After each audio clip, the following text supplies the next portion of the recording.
সাইদি সাহেবের নামে একটা কেস হইলো আপনার মাগুরের না কোন লাইনে।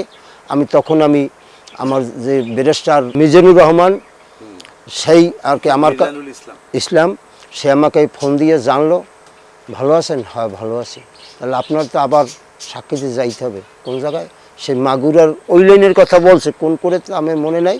তো ওই জায়গায় হ্যাঁ আমি শিওর আছি, আমি যাইতে শিখে হুজুরের জন্য যদি আমার মরাও লাগে আমি মরতে শিখের আছি। আমি এইভাবে তার সাথে আমি শিওর হয়েছি। আমি এখন পর্যন্ত আমি শিওর, তার পক্ষে আমি এখনও সাক্ষী দিতে আমি ইচ্ছুক। সাইদি সাহেবের নাম বলছে, এই জন্যই এতদিন আমাকে কারাগারে নানা রকম নির্যাতনও করছে, শুধুই হুজুরের নাম জানার জন্য। আমি যেটা জানি না শুনি না, আমি বলতে তারা দেখি নাই, আমার পক্ষে সম্ভব না। ঘর বাড়ি তারা বলছে এই টাকাগুলো নে, তোরে বাড়ি গাড়ি অনেক কিছু তোরে দিমু, শুধু সাইদি সাহেবের নাম বল। আমি বলছি না, আমার পক্ষে সম্ভব না। ও বাড়ি গাড়ি সব মিথ্যা, আর শুধু আমাকে শো করিয়া ওই কথা আমাকে নেবে বিদায়, সে এইভাবে আর কি মিথ্যা সাজাইয়ে নেবে।